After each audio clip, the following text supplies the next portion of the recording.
I chose to do my project over polygyny in the African culture and polygyny in the Mormon culture.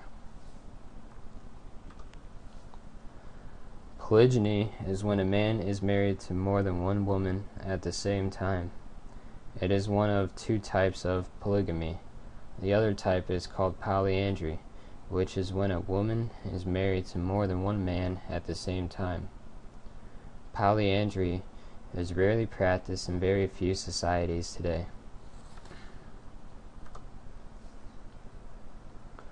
During the time period of the Old Testament, polygyny was widely practiced, but there are no references of polygyny in the New Testament.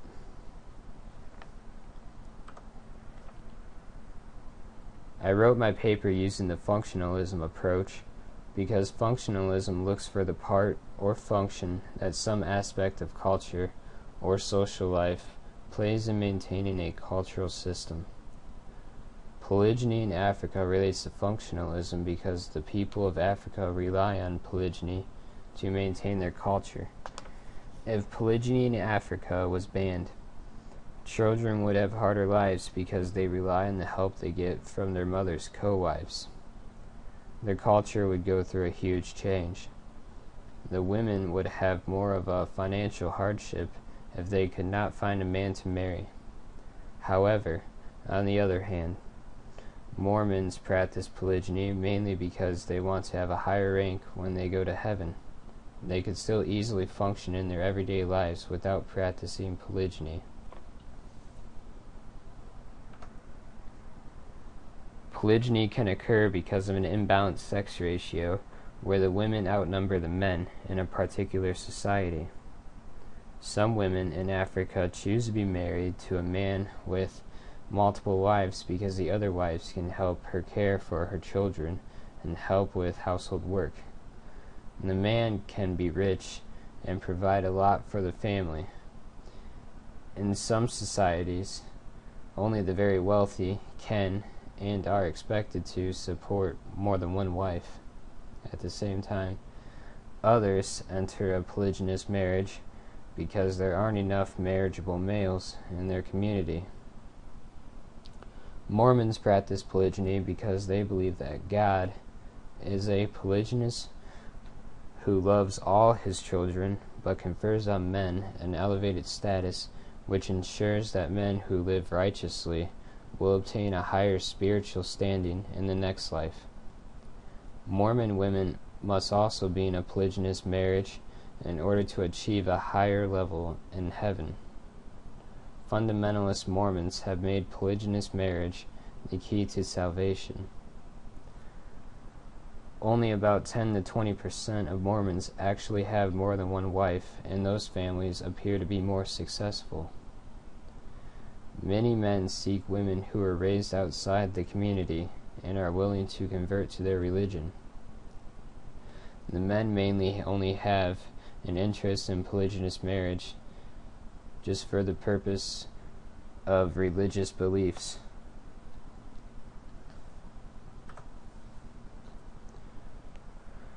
There is little to no conflict with sororal polygamy, which is where a man is married to two or more sisters. This is usually because sisters grow up together, and therefore they are more likely to cooperate as co-wives. There is some conflict with non-sororal polygyny, which is when the co-wives are not sisters. Some societies have invented customs in an attempt to lessen the conflict. The men who practice non-sororal polygyny in Africa share their personal goods and favors among all their wives who live in separate dwellings.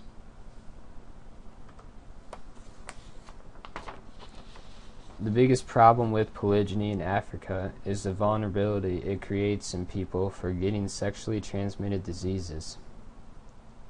Migration also plays a major role for transmitting HIV and other STDs from areas that have a higher occurrence to areas that have a low occurrence. This is one reason why polygyny should be banned in Africa.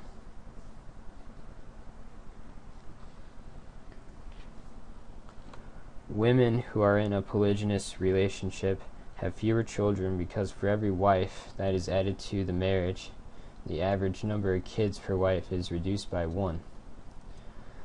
The men, on the other hand, will have a lot more children than they would have in a singular marriage.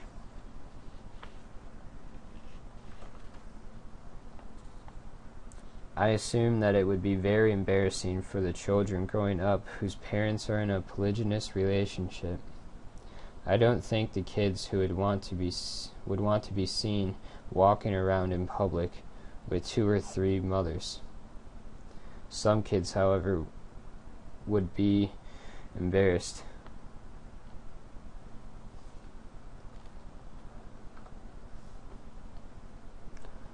The African culture has a pretty good reason for being in polygynous marriages as opposed to the Mormon culture. It is understandable for the people of Africa to go into a polygynous marriage if it means better child care for their children. Mormons, however, shouldn't practice pro-marriages just to get a higher rank in heaven. Overall, whatever is considered natural and normal in one society is what people will do, and if it is acceptable, then I guess it should be allowed.